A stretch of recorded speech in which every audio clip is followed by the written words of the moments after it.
This is Real News Media TV, coverage you can trust. Please like, share, subscribe, and hit the notification bell. Select all for daily news updates. Jamaican man arrested for wounding in Cayman. A Jamaican has been arrested in Cayman following a stabbing at a club in Georgetown on Sunday. According to a media report, the altercation appears to have stemmed from the music selection. Police confirmed that just before midnight, they responded to a report of a stabbing at the establishment. A man was said to have received several stab wounds during an altercation involving the Jamaican. The victim of the stabbing underwent surgery on Monday and is said to be in stable condition. The Jamaican remains in police custody pending further investigation. Jamaican consulate in Miami closed for 2 days due to COVID-19 cases. The Jamaican consulate in Miami has been closed for 2 days because of a number of COVID-19 cases in the office. The consulate will resume receiving members of the public on Wednesday from 9 o'clock until midday. Persons without appointments will not be accommodated. AstraZeneca vaccine shortage to be resolved soon, says Tufton. Health Minister Dr. Christopher Tufton has sought to assure the public that the shortage of the AstraZeneca vaccine in Jamaica is being addressed and that the problem should be resolved before the end of this week.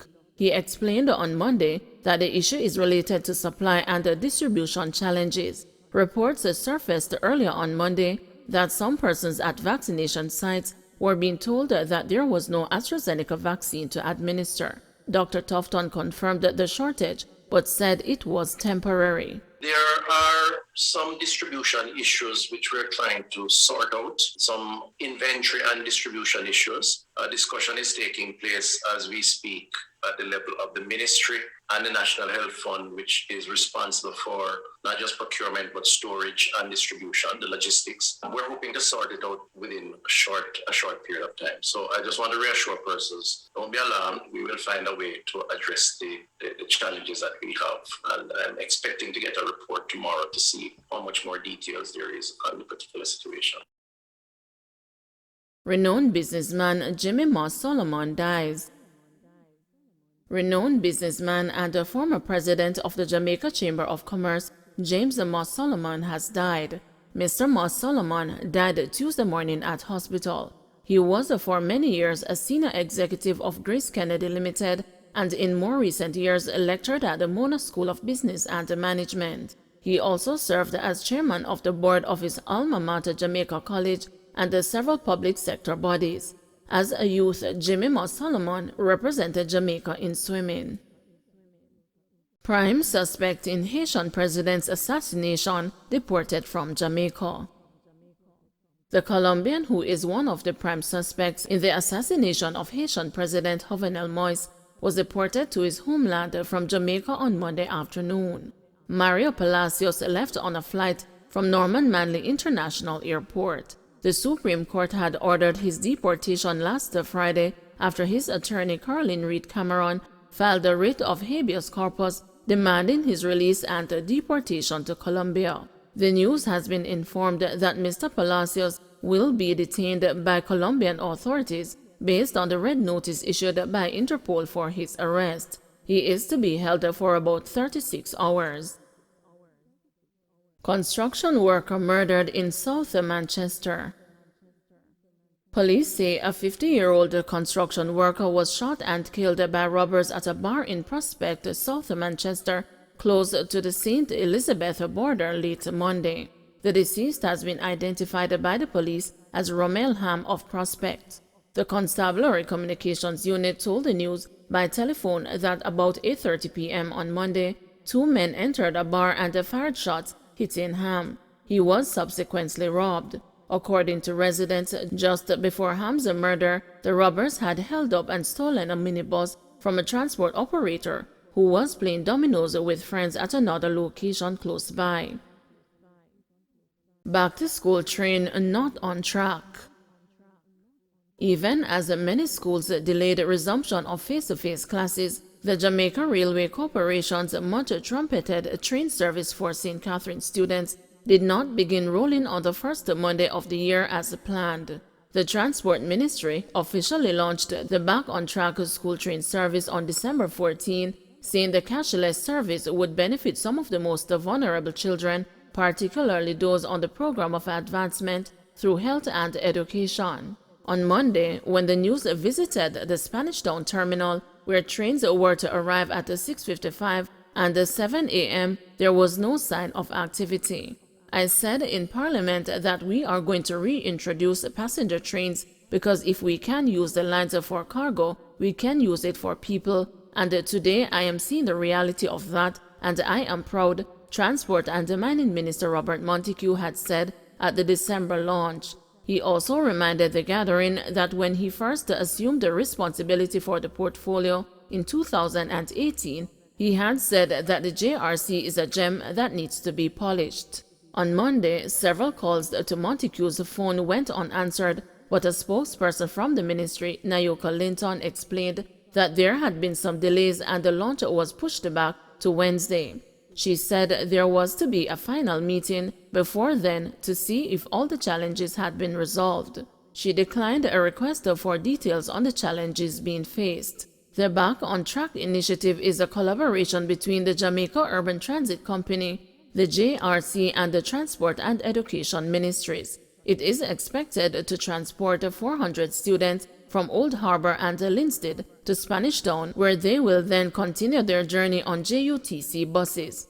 At the launch last year, Education Minister Favour Williams welcomed the service, which she said would ease the high transportation costs facing students outside of Kingston and St. Andrew.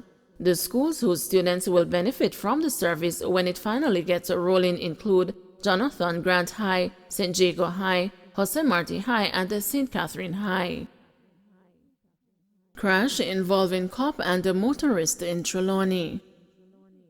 A police officer and another motorist were taken to a medical facility to get treatment for injuries they received following a two-way motor vehicle crash in Trellauny. Reports are that the crash took place on Monday at about 10 a.m. on Duncan's Main Road.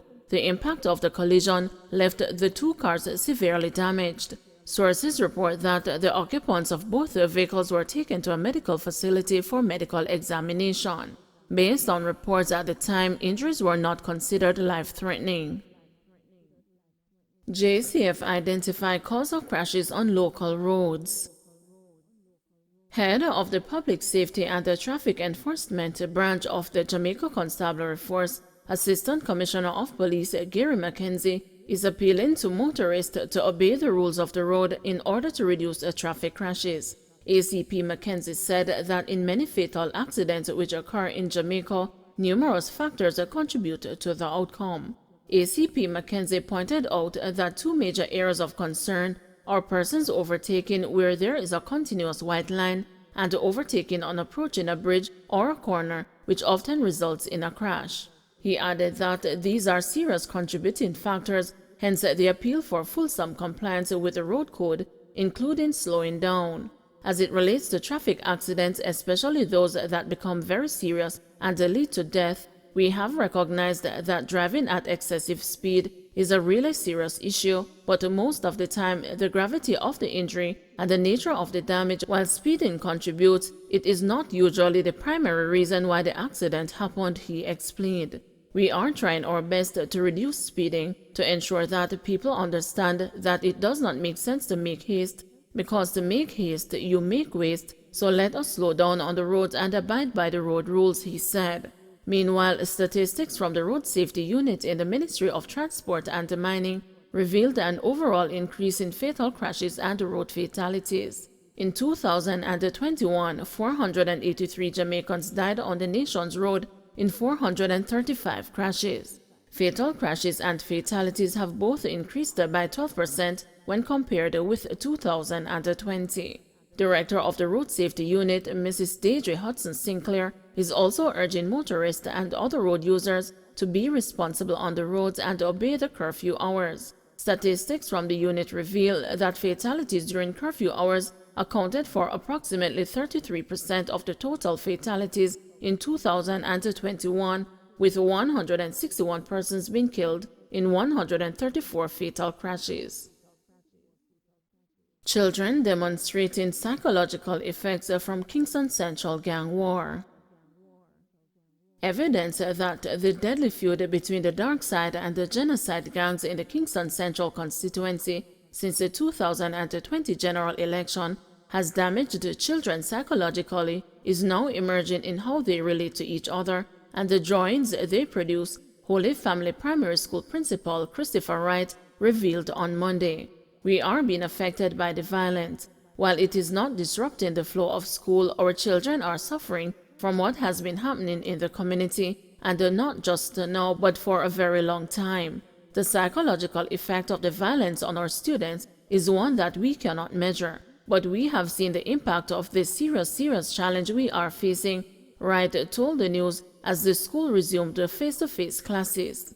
Last Thursday, the community buried a 6-year-old Timora McCollum, who had been the victim of a gunshot wound less than a month before, even as they mourned the fatal shooting of 10-year-old Jezaria Tyrrell earlier that morning at her house in central Kingston. Timora was hit on December 6 by a round which was discharged from a gun allegedly being prepared by a 55-year-old man who police believed to be a gunsmith. Last Thursday morning, Jezaria and her relatives were asleep at home when a relative smelled gasoline and heard strange sounds on the roof. The relative went to investigate and was pounced upon by intruders who attempted to gain entry to the house whilst firing at the occupants.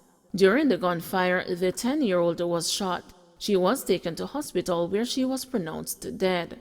Last Monday evening, the police reported that 22-year-old Tommy Powell has been charged with murder, shooting with intent, and illegal possession of firearm and ammunition in relation to the 10-year-old's death. We just hope the powers that be will be able to stem the killing and the bloodletting plaguing us, Principal Wright said Monday, adding that the children use various means to convey messages of violence. The children are living in the community, they are seeing and hearing it, so they are affected. They play that out when they come to school from time to time in their behavior, the things they say, the things they write, and the things they draw, he explained. We really have to find a way to fix this issue that we are having. I have reached out to several agencies, and we have received help as it relates to counseling for the students. But there has to be a long-term plan as to how we are going to fix the social aspects of the community and how people deal with conflict among themselves, the principal said. On Monday, Professor of Sustainable Development at the University of the West Indies, Anthony Clayton, said the damage to the children could be irrevocable and lead to continuous generational violence and gang war if the authorities do not step in with a solution to prevent retaliatory violence. It is very sad news.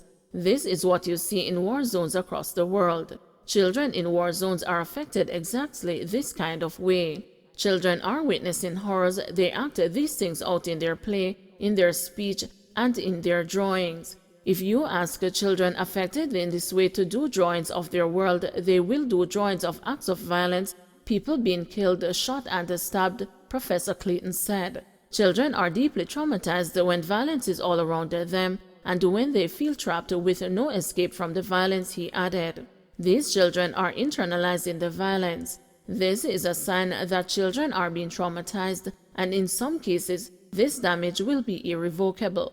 We have to break this deadly cycle of retaliatory violence. We have to break the pattern of violence which replicates down the generations, because the children who have been exposed to violence are much more likely to be severely socially dysfunctional in adult life and are much more likely to resort to violence themselves, he said. In this way, the pattern repeats down the generation. We have to break this pattern. We have to stop the cycle of retaliatory violence. We have to have the capacity to intervene for generations.